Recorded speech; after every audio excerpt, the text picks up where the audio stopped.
dans sa maison. Donc l'église ne peut pas être une maison, l'église ne peut pas être un bâtiment. Ce sont des personnes qui se réunissent sur le corps des rachetés. Ils se réunissent pour partager, pour communier ensemble. Hein? La Bible dit que faire donc frère quand vous réussissez un de vous un cantique, un chant, parce qu'un homme ne peut pas tout savoir. Même si Dieu te donne tout, un homme ne peut pas tout faire. Tu ne peux pas tout faire à la fois. Voilà. Donc, salut là, Colossiens 4, verset 15, saluez Nymphas et l'église qui s'est réunie dans la maison. Donc, l'église ne peut pas être un bâtiment.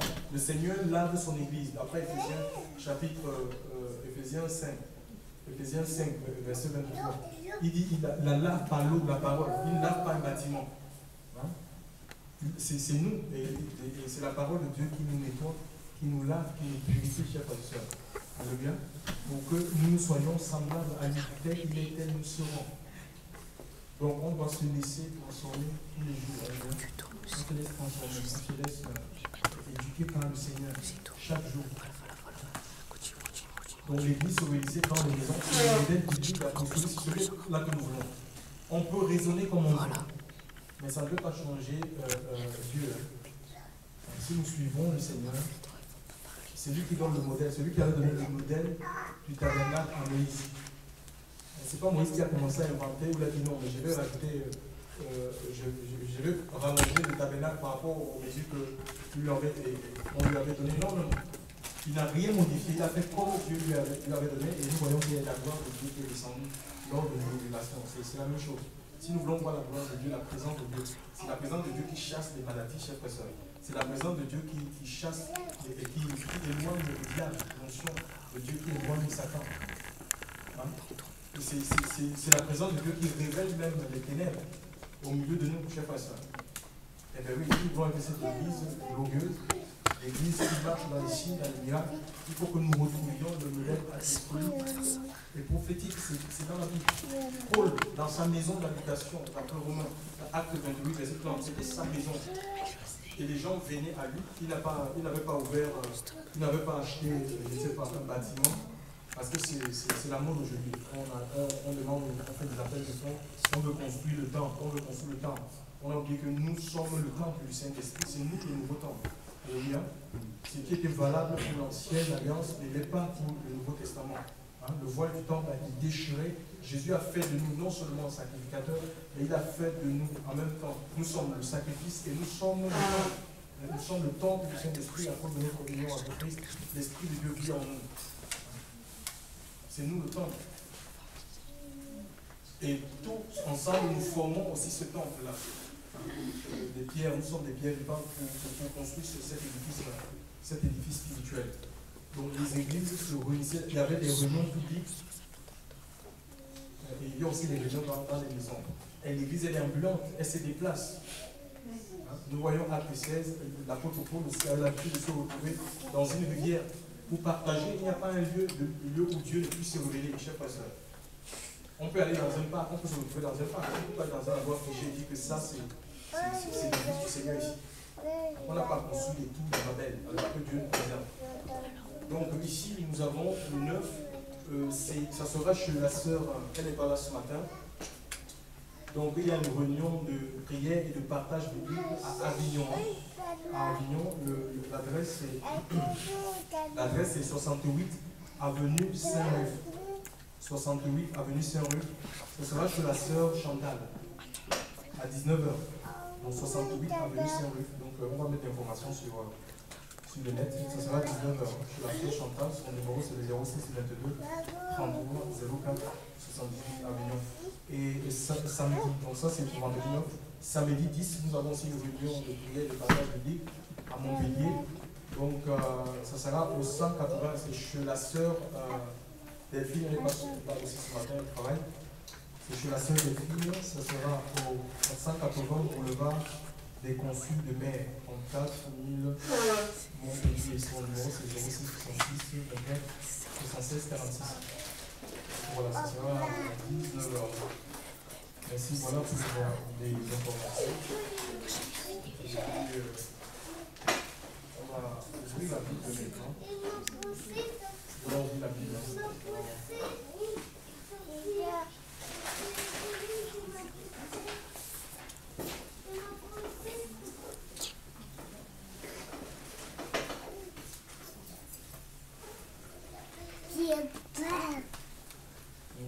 chapitre 3, s'il vous plaît.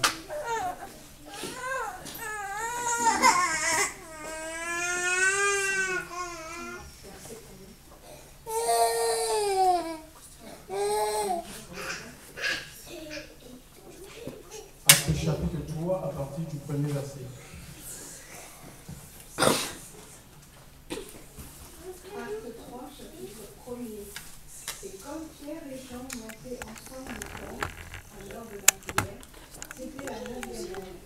Il y avait un homme boiteux de naissance qu'on portait et qu'on mettait tous les jours à la porte du temple appelé la Belle pour demander l'aumône à ceux qui entraient dans le temple. Cet homme, voyant Pierre et Jean qui allaient entrer au temple, les pria de lui donner l'aumône. Alors Pierre, de même que Jean, fixa les yeux sur lui et lui dit « Regarde-nous ». Et il les regardait attentivement, s'attendant à recevoir quelque chose d'eux. Mais Pierre lui dit « Je n'ai ni argent, ni or, mais ce que j'ai, je te le donne au nom de Jésus-Christ, le Nazaréen, lève-toi et marche. » Et l'ayant pris par la main droite, il le fit lever, et aussitôt les plantes et les chevilles de ses pieds devinrent fermes. En faisant un saut, il se tint debout et marcha, et il entra avec eux au temple, marchant, sautant et louant Dieu. Tout le peuple le vit marchant et louant Dieu. Et reconnaissant que c'était celui-là même qui était assis à la belle, porte du temple pour avoir l'aumône, ils furent remplis d'admiration et d'étonnement de ce qui lui était arrivé. Gloire à Dieu. Donc, le livre Actes des Apôtres est un livre qui a été écrit par l'apôtre Luc, qui était les dessins de prophétie. Donc, Dieu appelle tout le monde. Hein. Dieu nous appelle, il appelle les pécheurs, les lettrés, les illettrés en fait. Donc, en ce qui concerne l'œuvre de Dieu, ou la qualification dans le royaume, parce que Dieu nous appelle à servir dans le royaume des cieux. Il ne nous appelle pas à servir une organisation. Il nous appelle à servir dans le royaume, et c'est un service dans l'esprit. Donc ce n'est pas une affaire d'homme ou connaissance ou pas connaissance. Ça c'est Dieu qui te qualifie, alléluia, pour l'œuvre à laquelle il t'appelle, il t'assigne. Donc ici nous avons Pierre et Jean, ils faisaient partie des 12 qui avaient été choisis par le Seigneur. La Bible nous dit que Jésus est allé prier toute la nuit. Il a prié toute la nuit parce qu'il avait une mission sur la terre, celle de reprendre la parole.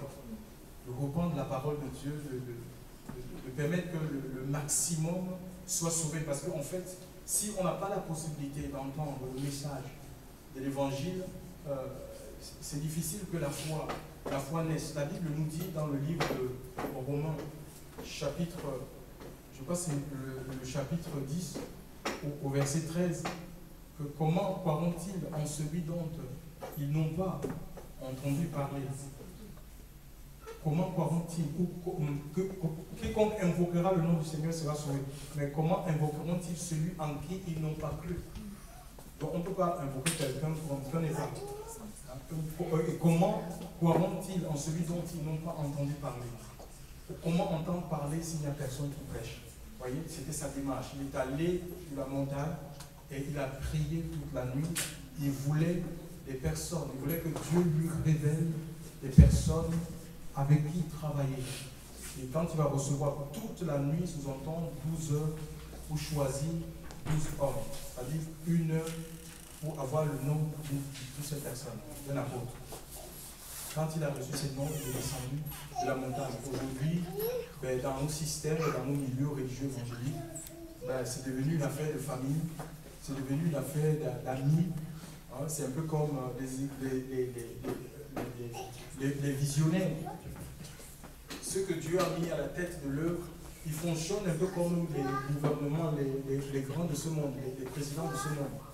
Quand il est à la tête, il va choisir ses amis en France. Mais c'est qu'on ne vit rien. On ne vit rien, il n'y a pas de place pour le copinage, chers frères et sœurs, dans les choses de Dieu. C'est pourquoi il n'y a rien, il n'y a pas l'onction. L'église est sans force, elle est complètement essoufflée. Il a prié, il a reçu les noms. Jésus était disciple de Dieu. Donc il dépendait de l'enseignement du Seigneur. Il ne pouvait pas enseigner autre chose que ce que Dieu lui commandait d'enseigner. Il vivait dans une dépendance totale. Et c'est ce que nous devons retrouver. Mais ça coûte notre chair. Hein. Il a prié, il y a eu des noms, et d'où le nom de Jean et de Pierre. Et nous voyons ici qu'ils sont allés dans le temple. Mais ce n'était pas dans le but d'accréditer le système qui était en place. Hein? Parce que là, Jésus était déjà mort. Tout était accompli. Le voile était déchiré. Et leur objectif, c'était d'ouvrir les yeux, en fait. C'était d'ouvrir les yeux. Et le message divisé, en fait. Quand ils rentraient dans une synagogue, on doit être vraiment, il faut être dans l'Esprit Saint. Dieu peut vous envoyer. Il peut vous envoyer dans une chapelle catholique.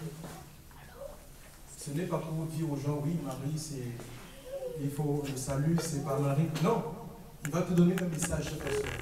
Et il faut libérer ce message, en fait. Jésus rentrait dans les synagogues, il rentrait dans le temple, et il prêchait, et nous voyons que son message divisait les foules. Dans le livre de Luc, chapitre 7, verset 12, il y a certains qui pensaient qu'ils disaient que c'était un homme de bien, d'autres disaient non, il égare les foules. En fait, il n'égarait pas les foules, il détachait les foules des hommes, des dépendances, alléluia, du système religieux pour qu'ils soient attachés au Seigneur. Et les gens n'aiment pas ça. Dieu veut qu'on soit attaché à lui et non aux hommes, chers frères. Dieu veut que nous soyons attachés à lui et non à des structures, à des organisations d'hommes. Nous devons dépendre du Seigneur, alléluia, corps, âme et esprit. Donc ils allaient, ce n'était pas dans le but d'accréditer le système. Ils disent, bon, le système, non, c'était pour dénoncer. Nous voyons que même les principaux, les sacrificateurs, comme ils perdaient les foules à cause de ce message. Les gens se détournaient parce que dans la religion, il y avait la mort. Il n'y avait rien. Regardez cet homme-là.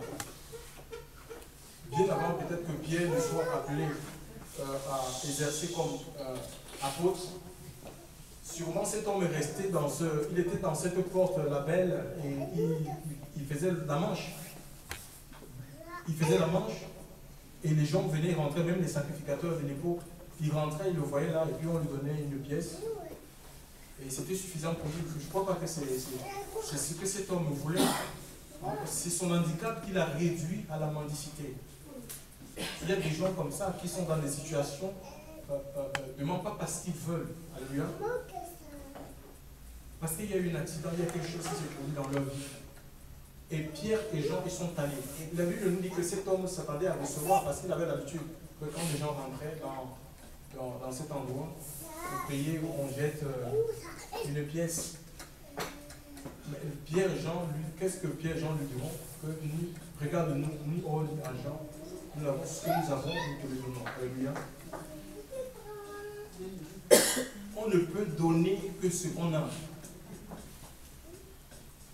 On ne peut donner que ce qu'on a, chers frères et sœurs. Et je crois que l'Église a reçu, c'est le temps où nous devons donner, chers frères et sœurs. On ne doit pas avoir peur. On doit donner ce que nous avons reçu. Alléluia. L'Église a reçu la vie.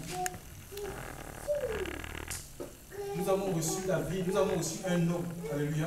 Nous avons reçu un nom qui est au-dessus de tout nom. Pierre m'a dit, ni or ni argent, dans ce que nous avons te le donne au nom de Jésus. Ben, lève-toi. Et cet homme s'est levé. Pourquoi? Parce que il n'y a de salut en aucun autre. Alléluia. Car il n'y a sous le ciel aucun autre nom qui a été donné parmi les hommes par lequel nous devons être sauvés. Seul le nom de Jésus sauve. Aucune religion ne peut vous sauver. Aucun prédicateur ne peut vous sauver, chers frères et sœurs. C'est Jésus qui sauve. Il est la source du salut. Il a donné sa vie sur le bois de la croix. Alléluia. Il nous sauve dans cette vie maintenant. Il nous sauve de nos maladies. La Bible dit par ses maîtres sûrs, nous sommes guéris. Alléluia. Et par sa mort, nous sommes réconciliés avec Dieu. Il nous réconcilie avec Dieu. Il met l'assurance de la vie éternelle en nous. Si tu avais peur de la mort, tu es libre de la peur de la mort. Il va mettre l'assurance que si tu meurs, si tu quittes ce monde, tu ouvriras tes yeux dans sa présence pour l'éternité. Et c'est le nom de Jésus. Il dit, ce n'est pas le nom de Pierre ni de Jean qui ont relevé cet homme, ce paralytique. c'est le nom de Jésus. Alléluia. La Bible nous dit qu'il a reçu le nom qui est au-dessus de tout nom. Chers frères et sœurs, les problèmes que nous pouvons rencontrer ont des noms. Mais le nom de Jésus est au-dessus de tout nom. On dit l'Écriture, chers frères et sœurs. Donc, il est Seigneur sur tout. Jésus est Seigneur sur tout. Il n'y a pas de situations désespérées, chers frères et sœurs, avec Dieu. La Bible nous dit dans le livre Luc, on peut lire Luc 18, 27. Il n'y a pas de situation désespérée avec Dieu. Il y a une dame, hier on l'a rencontrée, donc elle disait qu'elle avait des liens sectionnés et tout. On a voulu prier pour elle, elle a dit que c'est impossible, mais comment il s'appelle, le professeur a dit que c'est impossible. Et elle a continué, je lui ai dit, regardez comment quelqu'un refuse la guérison. Le professeur s'est fié aux paroles du professeur. Vous ne pouvez rien. Jésus est au-dessus du professeur, chers frères et sœurs. Alléluia. Oui, on peut lire. Le 18, 17, Jésus leur répondit. 18, 27. 27. Oui. Il est impossible aux hommes, possible à Dieu. C'est une affirmation du Seigneur. Et cette affirmation a communiqué la foi dans la vie de millions d'hommes et de femmes à travers les générations, chers frères et sœurs. Des millions qui étaient face à des murailles, d'impossibilités, qui étaient paralysés, comme cet homme, chers frères et sœurs. Même bien avant Christ, nous avons David qui a écrit, il dit, je lève mes yeux vers les montagnes. D'où me viendra le secours? Et donc on est face à des murailles, des montagnes et des impossibilités. On dit, mais comment est-ce que je vais sortir de cette situation? Et il va se corriger lui-même dans ce psaume en disant, je lève mes yeux maintenant vers les montagnes, d'où me viendra le secours? Le secours me vient de l'Éternel qui a créé le ciel et la terre. Jésus-Christ est le même. Il est le même hier aujourd'hui, éternellement, chers frères et sœurs. Le véritable secours vient d'en haut. Oui, la nation française, on est dans un pays où l'étude secours, c'est quoi catholique, c'est quoi protestant, c'est quoi adventiste, secours, évangélique, secours. Oui, les autres nous aideront, mes chers frères et sœurs, mais la véritable aide, l'aide véritable, chers frères et sœurs, dont nous avons besoin, c'est ce qui vient du ciel. Et Jésus, c'est le don de Dieu. C'est le don de Dieu, chers frères et sœurs. C'est le don de Dieu pour l'humanité. C'est le seul espoir pour la race humaine. Des choses qui sont impossibles aux hommes. Ce qui te paraît impossible n'est pas possible à Dieu. Dieu rend possible l'impossible. Il rend curable ce que les médecins ont déclaré incurable, chers frères et sœurs. Il apporte la vie là où il y a la mort. La guérison là où il y a la maladie. C'est ce que nous ayons tout simplement. Oui, c'est qui tue l'Église aujourd'hui. Même l'Église est dans l'incrédulité. C'est l'incrédulité, chers frères et sœurs. Vous savez, Jésus avait, et ça date pas de nos jours, hein, Jésus avait un disciple. Le soir de la résurrection, quand il est ressuscité, il est rentré dans. Ils avaient l'habitude de se retrouver dans les maisons. Et le jour-là, il y a un qui avait manqué à la peine. C'était Thomas. Donc, et 8 jours après, ils vont se rassembler et ils vont dire à Thomas, nous avons vu le maître. Le maître était ici et tout ça. Si je ne vois les marques des clous sur ses mains, si je ne vois son côté percé, je ne crois pas, chers frères et sœurs. Et beaucoup sont dans cette démarche. Ils veulent voir avant de voir. La Bible dit que heureux ceux qui ont cru sans le voir. Il faut croire d'abord et Dieu va agir, il va se manifester dans ta vie. C'est l'incrédulité, chers frères et sœurs, qui fait que l'action de Dieu est moindre au milieu du peuple de Dieu. C'est l'incrédulité des hommes qui font que Dieu n'agisse pas dans leur vie. Et ils accusent Dieu de tout ce qui les arrive. Mais ils ne veulent pas croire à la parole de Dieu. Ils ne veulent pas croire que Dieu existe. Ils ne veulent pas croire que Dieu est capable de faire quelque chose dans leur vie. Le Seigneur, Dieu a donné la solution, alléluia. Et la solution, ce n'est pas une religion, chers frères et sœurs. La solution, ce n'est pas un homme. C'est Jésus, alléluia. Ce n'est pas le nom d'un mort qui a relevé ce paralytique. C'est le nom du Seigneur, alléluia. Et la Bible dit quiconque aime sauver. Le salut, c'est englobe tout. C'est la guérison des corps malades, chers frères et sœurs. C'est la guérison de nos émotions. On peut être peiné dans nos émotions, on peut avoir des blessures émotionnelles, chers frères et sœurs. On a été brisé, blessé, chers frères et sœurs, trahi. Ça fait mal. Dieu guérit. Il guérit, il soigne, il te soigne, c'est un médecin. Il y avait Raphaël son nom, c'est le divin médecin. Il te soigne intérieurement. Et ton esprit, chers frères et sœurs, il rachète ton esprit. Alléluia. Il rachète ton esprit. Il est tout puissant, il veut le faire. Qui que tu sois, quel que soit ton passé, même si tu te considères comme étant le plus grand pécheur, avec tout ce que j'ai fait là, Dieu, non, il pardonne. Il se plaît à pardonner. Si tu viens à lui, chers frères et sœurs, d'un cœur repentant, il te pardonne. Et il change ta vie. La Bible nous dit que cet homme était changé, il était assis, et les gens étaient étonnés. Hein? Étonnés de voir que celui qui était devant la porte de la veille, qui faisait le monde, était dans son bon sens. Hein? Tout joyeux, louant Dieu, des choses qu'il ne pouvait pas faire. C'est la même chose, chers frères et sœurs. Vous savez, quand le Seigneur il nous transforme, hein, en Christ, on devient une nouvelle création. Hein? Jésus nous rend capable de faire des choses qu'on ne pouvait peut-être pas faire avant, qu'on ne peut pas imaginer. On devient une nouvelle création. Les choses anciennes sont passées. Nous dit l'Écriture, toutes choses sont faites nouvelles. Et ça ne vient pas de nous, ça vient de Dieu. Dieu seul est capable, chers frères et sœurs, d'opérer, de vous amener plus loin, de vous amener à grandir dans la foi, chers frères et sœurs, dans la relation, dans l'intimité avec lui. Dieu seul, c'est Dieu qui le fait. Mais il faut le suivre, il faut le désirer. Il faut dépendre de lui. Pourquoi est-ce que nous, aujourd'hui, on ne voit pas des miracles? Vous avez ces apôtres aussi. C'est des gens qui dépendaient de Dieu. C'est des gens, ils opéraient dans les signes des miracles. Pourquoi? Parce qu'ils dépendaient.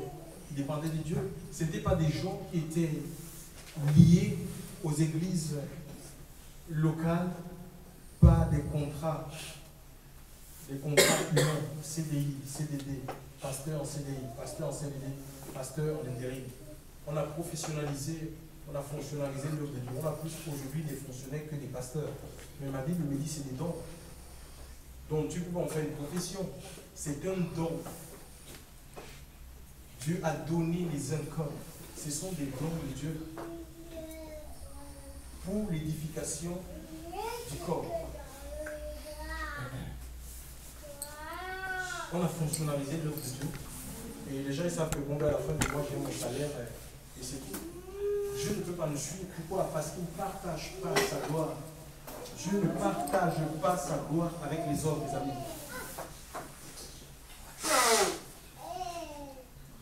Il n'était pas lié par des contrats complètement charnels, chers frères et sœurs. Ils avaient une seule motivation, un seul désir. Celui de voir le royaume de Dieu, chers frères et sœurs, se répandre. Ils avaient un seul désir, celui de voir Christ se révéler dans les cœurs. Ce n'étaient pas des gens qui essayaient de chacun vouloir bâtir son petit empire et mettre son nom, Paul ministry, Pierre ministry, comme nous voyons aujourd'hui. Non. Les assemblées qui portent les noms des hommes. Non, chers frères, Dieu ne peut pas suivre. C'est pourquoi on ne vit pas l'action de Dieu. Non pas que Dieu ait changé.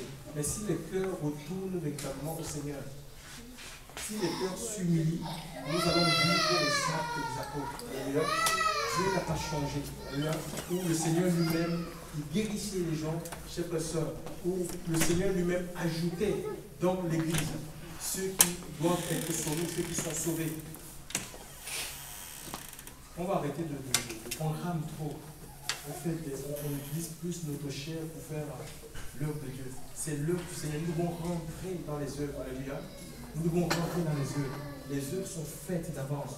Tout est fait d'avance, chers frères. Nous devons rentrer tout simplement par la foi. Alléluia. Et le Seigneur va se servir de nous. C'est le Dieu de l'impossible. Alléluia. Et il faut croire en lui.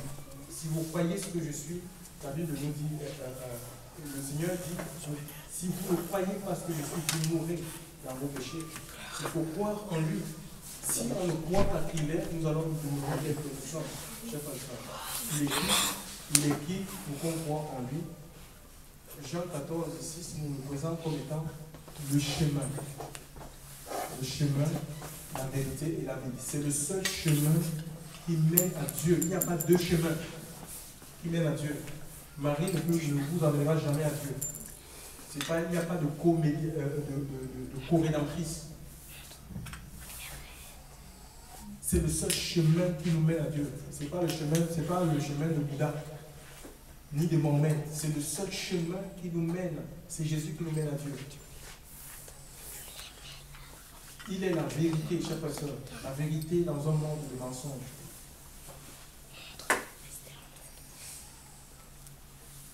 Il va te révéler la vérité sur ta propre vie.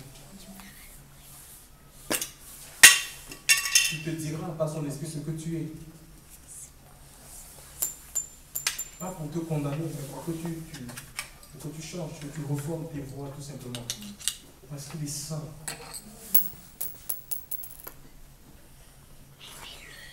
Il est la vie, chers frères et sœurs. Il est venu pour que nous ayons la vie en abondance. C'est la vie de Dieu. C'est la vie de Dieu. C'est lui qui brise les chaînes. Il coupe les liens, chers frères et sœurs. C'est le seul. Jésus, qui est-il pour qu'on croie en lui? 1 Timothée 2, verset 5 nous dit qu'il y a un seul médiateur entre Dieu et les hommes.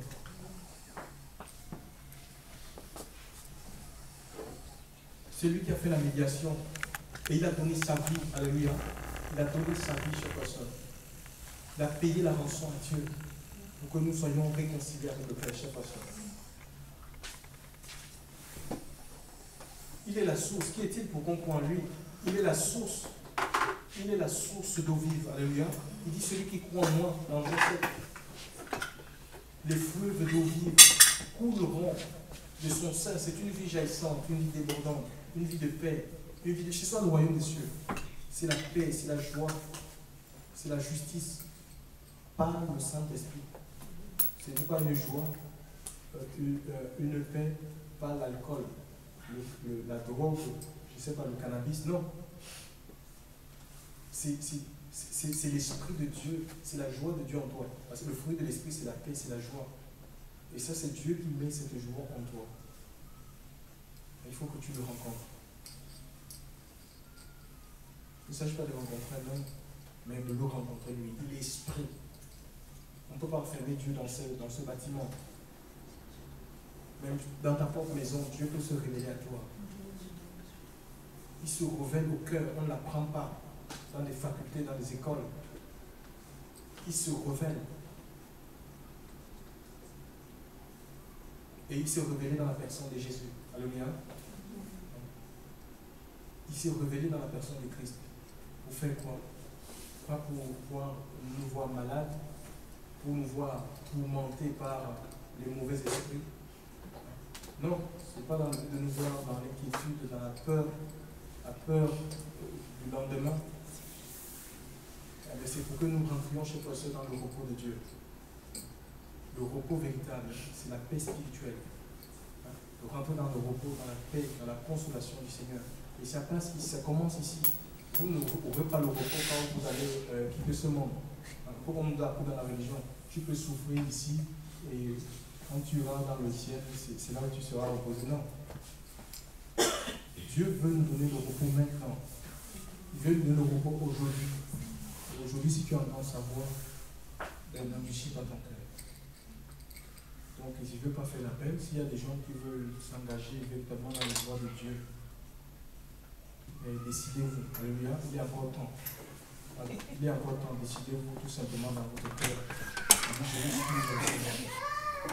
Je veux marcher dans ces voies. Est-ce qu'il y a des gens dans la salle qui veulent s'engager dans les voies de Seigneur? Qui veulent suivre le Seigneur ou pas question de suivre? Non. Si tu entends sa voix, n'endurcis pas ton cœur. Vous l'écoutez et vous n'avez pas besoin d'écouter 1000 prédications ou quand vous récitez la Genèse de l'Apocalypse, vous vous engagez dans la voie du Seigneur. Si tu entends sa voix, oui, peut-être c'est un homme qui parle, mais je ne parle pas de ton workshop. Je parle de la part de Dieu. Dieu utilise des hommes, c'est ça des hommes. Chers frères et sœurs, pour révéler sa pensée. Tout simplement. Il faut le suivre, lui. Alléluia. Vous ne le répéterez pas. C'est le bon berger. C'est le bon berger de l'Écriture. L'Éternel est mon berger, je ne manquerai de rien. tu ne manqueras pas de sommeil. Ne toucheras pas le sommeil en avalant les anxiolytiques. Non. Tu ne manqueras pas de paix si tu empruntes ce chemin, le chemin de Dieu. Ce n'est pas un chemin religieux. Le chemin de Dieu, marcher avec Dieu au quotidien, l'heure vient et est venue, où les véritables adorateurs adoreront le Père en esprit et en vérité. C'est chaque jour, c'est au quotidien, c'est dans ton lieu de travail. Tu appartiens au Seigneur. Il veut faire de toi fils et fille de Dieu. Est-ce qu'il y a des gens dans la salle qui sont touchés par ce message et qui veulent effectivement suivre le Seigneur? La question est posée. Il est bon. Voilà. Il n'est pas honte. Celui qui aura honte de moi devant les hommes, la Bible nous dit que Dieu aussi aura honte de lui devant son Père et devant les anges.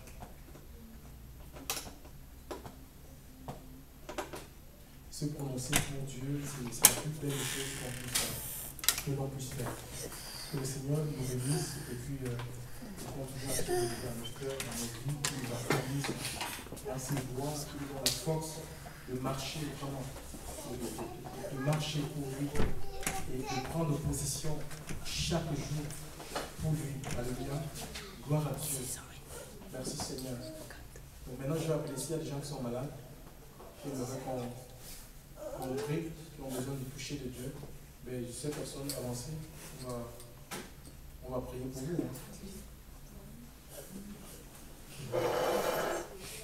Tu veux bien?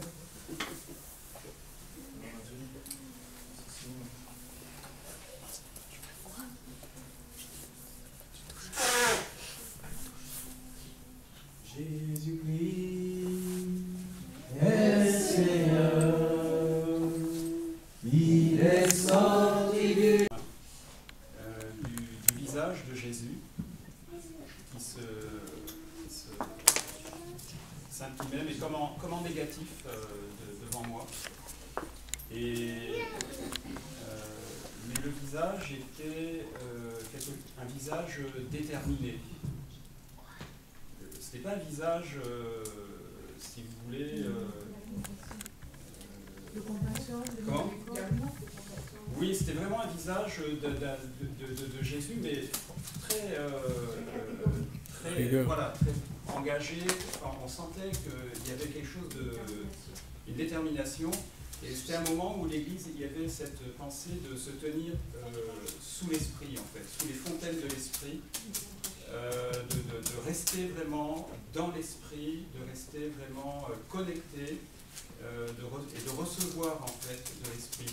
Et le passage que je peux associer, c'est qui se trouve dans Luc au chapitre 9 et au verset 51.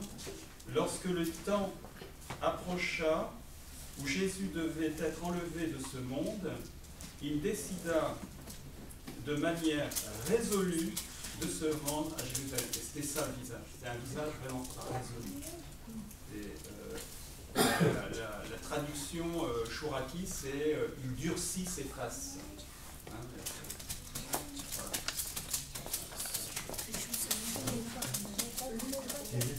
Luc 9, 51. Il a été enlevé par un groupe islamiste. Donc ils l'ont enlevé, ils l'ont mis dans le coffre de leur voiture, ils l'ont amené dans un lieu dans une maison, et puis là ils ont commencé. C'est aussi là que j'ai appris que Mossoul, anciennement c'était Ninive, donc voilà, pour information. Et on connaît bien avec le prophète Joël. Et donc là ils ont commencé dans cette maison quand Jonas. Et donc ils ont commencé à le frapper et puis à essayer de lui faire dire que Allah est véritable. Et là il dit à ce moment-là, je les entendais, ils passaient dans une autre dimension, je pense, je les entendais, je les voyais, mais je ne sentais pas les coups. Et tout d'un coup, il y a un personnage qui est venu, qui s'est mêlé au groupe de ces gens, et de suite, il a il a reconnu que c'était Jésus qui venait vers lui. Et Jésus lui parle en arabe et il lui dit « Rentre chez toi ».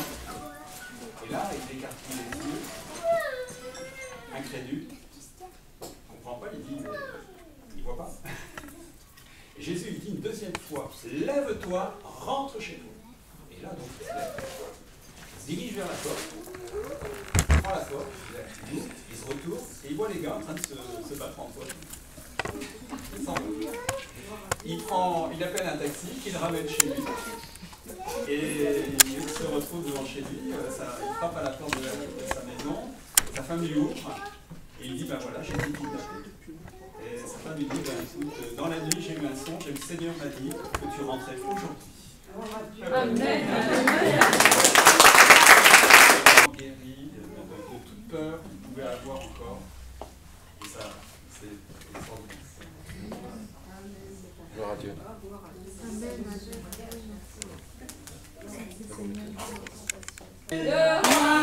Les rois. Alléluia. Amen. Oh, oh. Alléluia. Alléluia. Alléluia. Amen. Oh. Alléluia. Alléluia. Alléluia.